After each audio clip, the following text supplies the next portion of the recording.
ከኮርኒያ ንቅለ ተከላ በፊት ታካሚዎች በተለያየ ሁኔታ ውስጥ ይቆያሉ።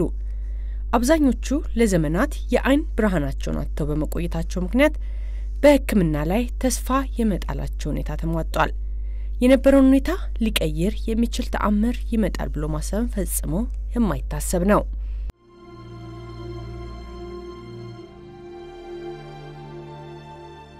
አቶ ኪዳኑ በቀላሉ የጀመራቸው የአይን ህመም ከጊዜ ወደ ጊዜ እየከፋ በመሄዱ በተደጋጋሚ ቀዶ ህክምናዎችን እንዲያደርጉ ምክንያት ሆኗቸዋል።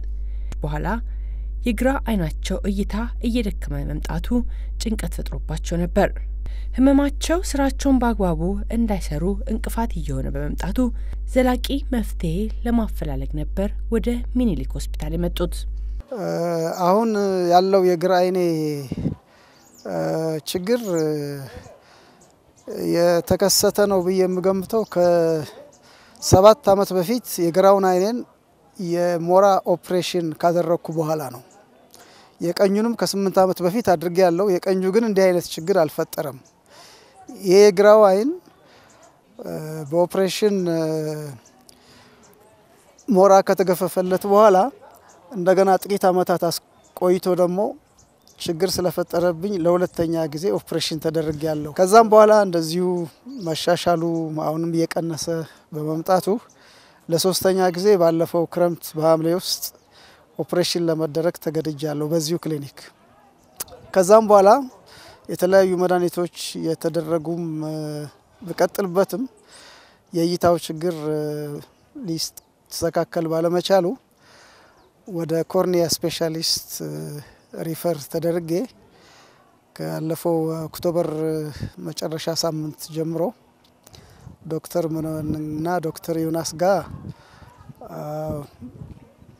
የተከታተልኩኝ ነው ያለሁት።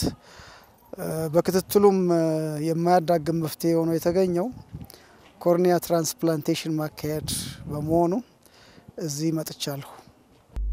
ወደ አይን ባንኩ በመጡበት ሰዓት የግራ አይናቸው የማየት ኃይሉ እየተዳከመ በመምጣቱ ቀለማትን ከመለየት በስተቀር እይታቸውን ከልክሏቸው ነበር። ከለሮችን ከመለየት በስተቀር ጽሁፍን በቅርብም ሆነ በርቀት ለማንበብ ያለመቻል ነው ችግሩ። በአይን ባንክ ውስጥ ከዶክተር መነን ጋር በነበራቸው ቆይታ ለአቶ ኪዳኑ ዘላቂ መፍትሄ የሚሆናቸው ከሌላ ለጋሽ የተገኘ ኮርኒያ እንደሆነና ከብሌናቸው ስር ያለችው የተጎዳችው ኮርኒያ ወጣ ከለጋሹ በተገኘው ኮርኒያ መቀየር እንዳለበት ተረድተዋል። እይታው እንግዲህ የተዳከመ መሄድና ብሎም ወደ መጥፎ ደረጃ ከመድረስ ውጪ ሌላ እድል እንደሌለው ነው የተነገረኝ። ለአብዛኞቹ የአይን ታካሚዎች በሕክምና በአንድ ቀን የማየት ተስፋ ይኖረኛል ብሎ ማሰብ የተለመደ አይደለም። አቶ ኪዳኑ ግን ይሄ ንቅለ ተከላ ምን ያህል አስፈላጊ እንደሆነ ይረዳሉ። ሕክምናውን ባያገኙ የግራ አይናቸው ብርሃን ሙሉ በሙሉ ሊያጡ እንደሚችሉ ያውቃሉ። ስለሆነም ይህንን ንቅለ ተከላ በጉጉት ሲጠባበቁ ቆይተዋል። ከጊዜያቶች በኋላ ግን ከለጋሽ አይን በመገኘቱ ምክንያት ንቅለ ተከላ ሊደረግላቸው በዛሬው ዕለት እዚህ ተገኝተዋል። ደስተኛ ነኝ ምክንያቱም ብርሃን ለማናችንም መሰረታዊ ጉዳይ ስለሆነ የዚህ ችግር መፍትሄ ማግኘት በጣም ያስደስተኛል። የኮርኒያ ንቅለ ተከላ በብዙ መልኩ ህይወትን የሚቀይር ቀዶ ህክምና ነው። የንቅለ ተከላ ውጤት ለአብዛኞቹ አስበውትና ገምተውት የማያውቁት አይነት ውጤት ነው የሚያመጣላቸው። ውጤቱን ተአምር ከማለት ውጪ ሌላ ምንም ለማለት አይችሉም። አንዳንዶቹ ህይወታቸውን በሙሉ ፈጽሞ ምንም ማየት የማይችሉ የነበሩ ናቸው። እናም ለመጀመሪያ ጊዜ ማየት መቻል ሊፈጥር የሚችለውን ስሜት በእነሱ ቦታ እስካልሆነ ድረስ መገመት ይከብዳል። አይንን መለገስ ለሰው ልጅ ብርሃንን ከመስጠት በላይ ነው። በብዙ መልኩ የአንድን ሰው ህይወት ለዘላለም ሲቀየር ማየት በራሱ የሚኖረው እርካታ ቀላል የሚባል አይደለም። በሀገራችን ከፍተኛ ቁጥር ያለው ሰው የኮርኒያ ንቅለ ተከላ ያስፈልገዋል። ከዚህ ውስጥ እድሉን አግኝተው ቀዶ ህክምና የሚደረግላቸው እጅግ ጥቂቶቹ ናቸው። አይኑን የሚለግሰው ሰው ቁጥር ቢጨምር በርካቶች ከአይነ ስውርነት ወደ ማየት ሊሸጋገሩ ይችላሉ። ብዙ ጊዜ አይደለም እንግዲህ እዚህ ክሊኒክ ከመጣሁ ኦልሞስት 1 ወር ከ15 ቀን ያህል ጊዜ ነው ያለው። ልክ እንደ አቶ ኪዳኔ ሁሉ ኢትዮጵያ ውስጥ የኮርኒያ ንቅለ ተከላ ቢደረግላቸው አይናቸው ማየት የሚችሉና ለጋሽ የሚጠባበቁ ከ300,000 በላይ ታካሚዎች ይገኛሉ። ታዲያ እስካሁን የአይን ባንኩ ከ1500 ለማይበልጡ ታካሚዎች ነው የኮርኒያ ንቅለ ተከላ ማድረግ የቻለው። ፍላጎቱ እጅግ ከፍተኛ ቢሆንም የለጋሹ ቁጥር እጅግ አነስተኛ በመሆኑ በሚፈልጉት መጠንና ስፋት መንቀሳቀስ አልቻሉም። ይህ ህክምና እንዴት እንደሚሰጥ የሚያስፈልጉት ግብአቶች ምን እንደሆኑ ከተለያዩ ዌብሳይቶች መረጃ ለማግኘት ሞክሬያለሁ። በመረጃው መሰረት ይሄ ችግር ሊፈታ የሚችለው በአይን ልግስና እንደሆነ ግንዛቤ ጨብጫለሁ እና የቦነቱ በጣም ደስ የሚል ጉዳይ ነው። ያንዳንዳችን በህይወት ከቆየን በኋላ ያው ማለፋችን የማይቀር ነገር ነው። ስናልፍ ግን ወደፊትም ለሚያልፈው ህይወት ብናስብለት ጥሩ ነገር ማድረግ እንደሚቻል የሚያሳየኝ ክስተት ነው ይሄ። ኮርኒያ የአይናችን የፊት ለፊት ክፍል የሚገኝ አንዱ አካል ነው። ቢበዛ የ5 ሳንቲም ያህል ስፋት ያለውና ሞላላ ቅርጽ ያለው ሲሆን የዚህን የፊተኛውን የአይን ቦታ የሚይዘው ክፍል ወይም ኮርኒያ በተለያዩ ምክንያቶች ሊጎዳ ይችላል። በበሽታ እንዲሁም በአደጋ ምክንያት በሚጫጫርበትና በሚጎዳበት ወቅት የአይናችን በኩል የሚገባው የብርሃን መረጃ የተሰባበረና የተበላሸ እንዲሆን ያደርገዋል። በዚህ ጊዜ ነው የማየት ችሎታ እየቀነሰና እስከ መጥፋትም የሚደርሰው። እነዚህን ነገሮች ለመታደግ የግድ መሆን ያለበት የብሌኑ የታካሚው ብሌን ተነስቶ በንጹህ የለጋሽ ብሌን መቀየር ይኖርበታል። ጥሩ ሴል ባለው የለጋሽ ብሌን መቀየር ይኖርበታል። ስለዚህ አሁን ለሳቸው ሙሉ ብሌናቸው አይደለም የዛሬውን ሰርጀሪ ለየት የሚያደርገው ሙሉ ብሌናቸው አይደለም የሚቀየረው። አሁን የብሌን ንቅለ ተከላ የተሻሻለ የደረሰበት ሂደት ላይ ነን ያለነውና ብሌኑ የተጎዳውን ፓርት ብቻ መቀየር ጀምረናል።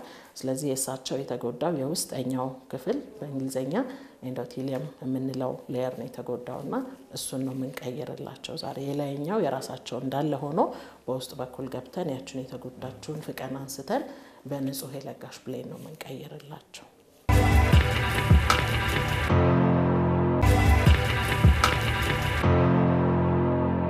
በዳግማዊ ሚኒሊክ ሆስፒታል የሚገኘው አይን ባንክ ከበጎ ፈቃደኞች የሚያገኘውን ኮርኒያ ይሰበስባል።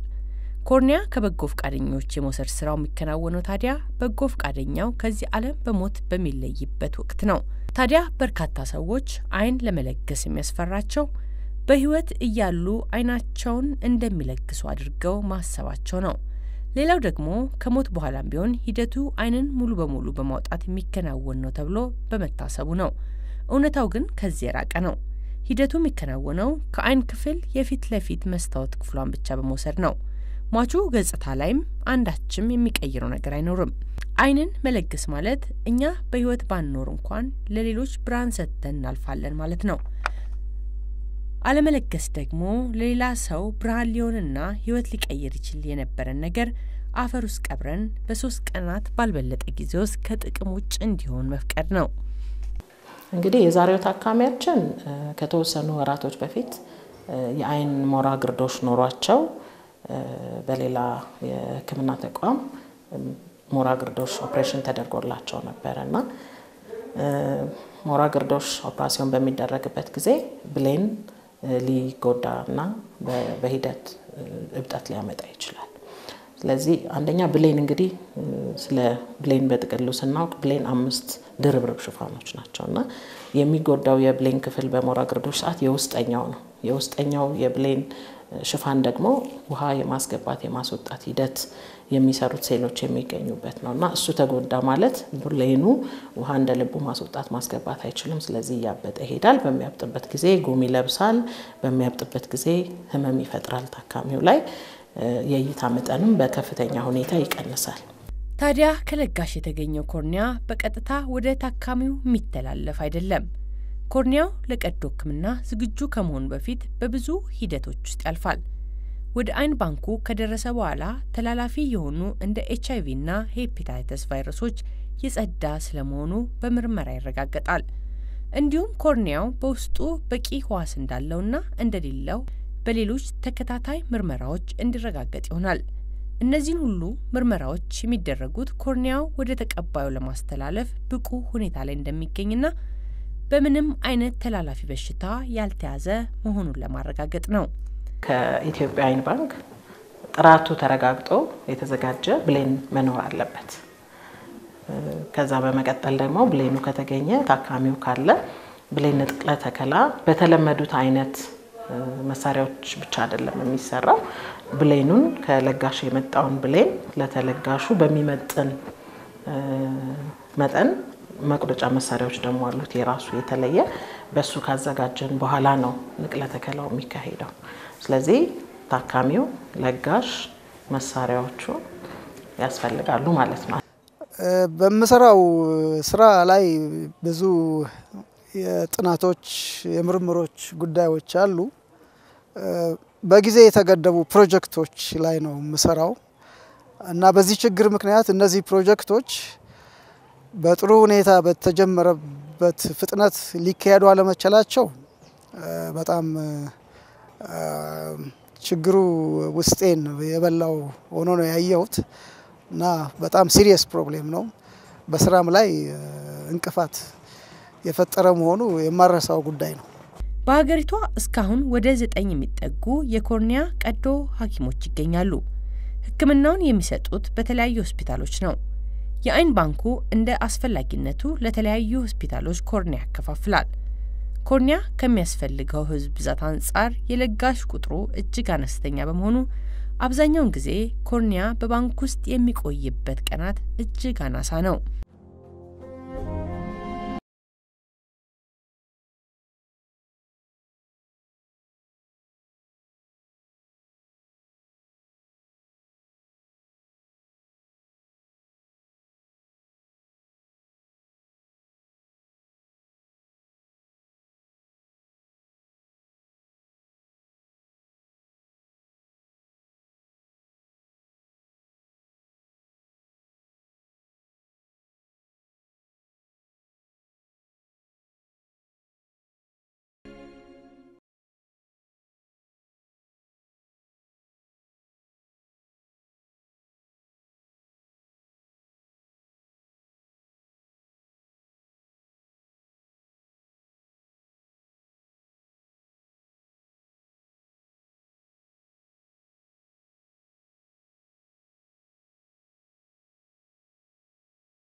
የአንድን ሰው የሰውነት አካልን ወደ ሌላ በሚተላለፍበት ወቅት የሚደረጉ የተለያዩ ምርመራዎች አሉ።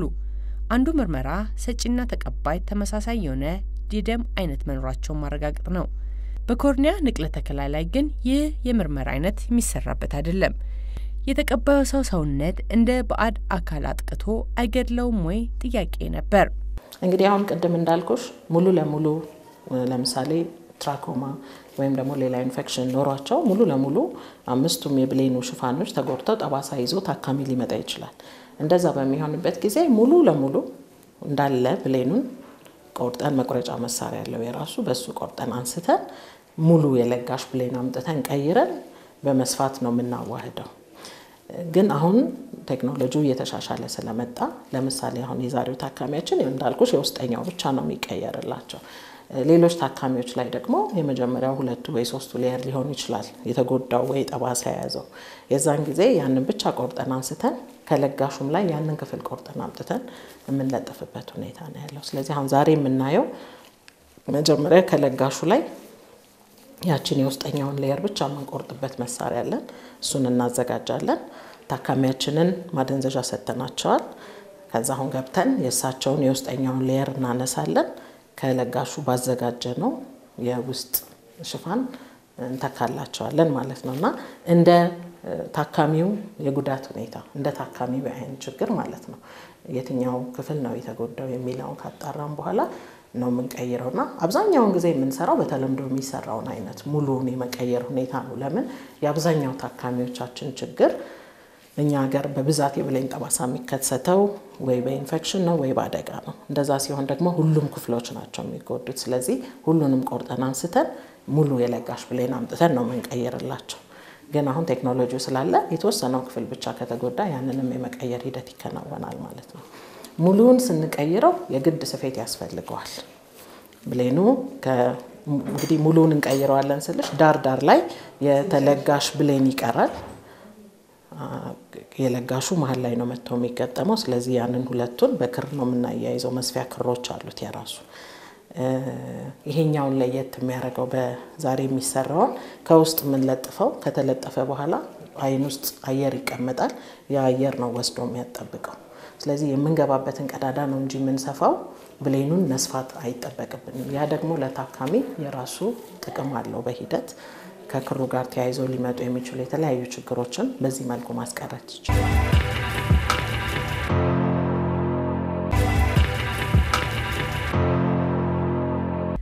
ለታካሚው የሚደረግለት ቀዶ ሕክምና ሊጀመር ጥቂት ደቂቃዎች ቀርተውታል። ከዚህ ቀዶ ሕክምና የሚጠበቀው ውጤት ታካሚው እንደገና የአይን ብርሃኑ እንዲመለስ ማድረግ ነው።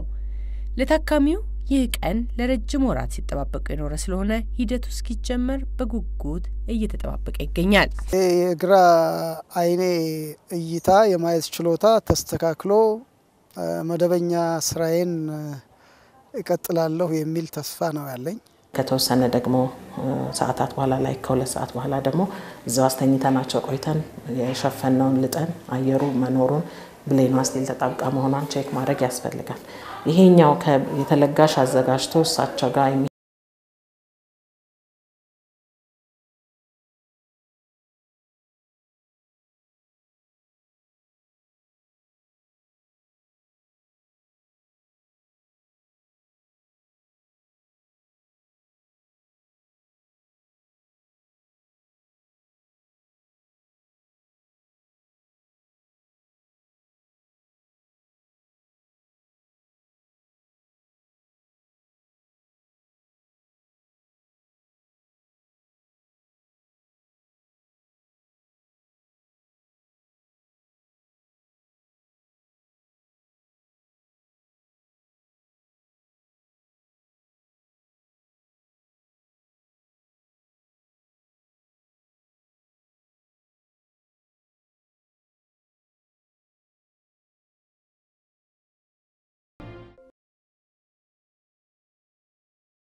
በኢትዮጵያ ለአይነ ስውርነት ህብረተሰቡን በብዛት ያጋለጡት ያሉ የአይን በሽታዎች መካከል ቀዳሚዎቹ የአይን ሞራ፣ ትራኮማ፣ ግላኮማና በኮርኒያ መጎዳት ምክንያት የሚከሰት አይነ ስውርነት ነው። አብዛኞቹ በፍጥነት የህክምና እርዳታ ካገኙ ሊታከሙና ሊድኑ የሚችሉ ናቸው። አንዳንዶቹ ህክምና ሳያገኙ ከቆዩ በህክምና ሊመለስ የማይችል አይነ ስውርነትን ያስከትላሉ።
ዓለም ላይ ካሉ ዝቅተኛ የአይን ልገሳ ከሚደረግባቸው ሀገሮች መካከል ትመደባለች። ስለ አይን ልገሳ ያለው አጠቃላይ የተሳሳተ ግምት ባህልና ሃይማኖት ምክንያት አብዛኛው ሰው አይን ለመለገስ ፍላጎት አያሳይም። የአይን ባንኩ ከተቋቋመበት ጊዜ አንስቶ ስለ አይን ልገሳና ስለ አጠቃላይ ምንነቱ ግንዛቤ ለመፍጠር በርካታ ስራዎችን ሲሰራ ቆይቷል።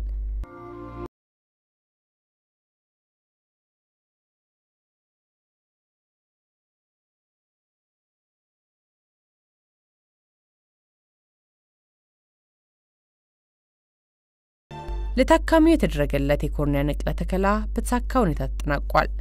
ታካሚው ከዚህ በኋላ በህክምና ክትትል ስር የተወሰኑ ቀናትን የሚቆይ ይሆናል።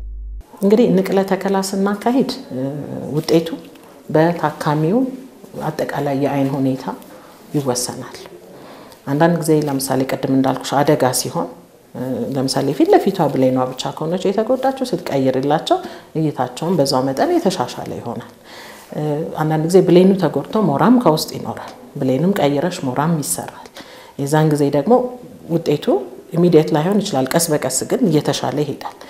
ውጤት አናሳ የሚሆነው ብዙ ጊዜ ምንድነው የውስጥም አሁን እንግዲህ አይን እንደ ኳስ ነው አይደለ? የፊት ለፊቱ ብሌኑ አለ፣ ከዛ ሌንሱ አለ። ከጀርባ ግን ሬቲና የምንለው ብርሃኑን ተቀብሎ በነርቭ አማካኝነት ወደ አንጎል የሚያስተላልፈው ክፍል ደግሞ አለ። የሱ ጤነኝነት የነርቭ ጤነኝነት የእይታ መጠን ላይ በኋላ የሚመጣው የእይታ መጠን ላይ የሚጫወቱት ሚና አለ። ስለዚህ ሁሉም እንደ ጠቅላላ የአይኑ ሁኔታ ነው የእይታው መጠን የሚወሰነው።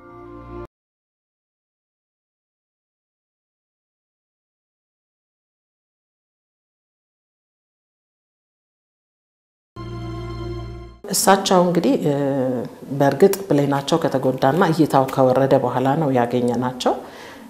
ያለውን አጠቃላይ የነርቭ ሁኔታቸውን መገመት አዳጋች ነው። ሬቲናቸው እንዳልተላቀቀ የሚታዩ ምልክቶች አሉ። ስለዚህ ከተሰራ በኋላ የተሻለ እይታ ይኖራቸዋል። በጣም በከፍተኛ ሁኔታ ደግሞ አሁን ስቃይ ውስጥ ነው ያሉት። በመላጡ ምክንያት ውሃ በመቋጠሩ ምክንያት ፔን አላቸው፣ ስራቸውን መስራት አልቻሉም። ስለዚህ እነዚህ ሁሉ ነገሮች ኢሚዲየትሊ ነው የሚቀረፉላቸው ለሳቸውና ትልቁ ምን ጠብቀው ኢሚዲየትሊ አሁን ነገ ከነገ ወዲያ ምን ጠብቀው በከፍተኛ ሁኔታ ህመሙን ማስቀረት የመጀመሪያው እንትና ውጤት ነው። በቀጣይ ግን ነገም የተወሰነ እይታ ይኖራቸዋል። ግን አይናቸው ውስጥ አየር ስለሚኖር ውስን እይታ ነው የሚኖረው። ግን ከ3 ከ4 ቀን በኋላ በጣም የተሻሻለ እይታ እንጠብቃለን የውስጡ የአይናቸው ክፍል ደህና ከሆነ። ታካሚው ከዚህ በኋላ ስለሚኖረው ውጤት ከቀናት በኋላ የሚታወቅ ይሆናል።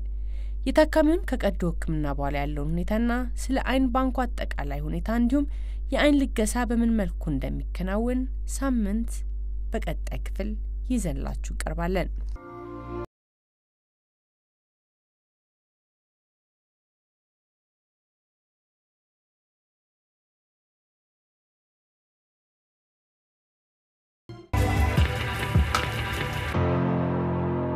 የኢቢኤስ 3ቱን ቻናሎች ማለትም ኢቢኤስ ኤችዲ፣ ኢቢኤስ ሲኒማና ኢቢኤስ ሙዚቃን በአዲስ አማራጭ በሮኩ ቲቪ መከታተል እንደሚችሉ ያውቃሉ? የኢቢኤስ ቲቪን ልዩ ልዩ ተወዳጅ ፕሮግራሞች በኢቢኤስ ኤችዲ፣ ኢትዮጵያዊ ፊልሞችን በኢቢኤስ ሲኒማ እንዲሁም የሀገሩን ሙዚቃ በኢቢኤስ ሙዚቃ ቻናሎቹን 24 ሰዓት በቀጥታ በሮኩ ቲቪ ያለመቆራረጥ መከታተል ይችላሉ።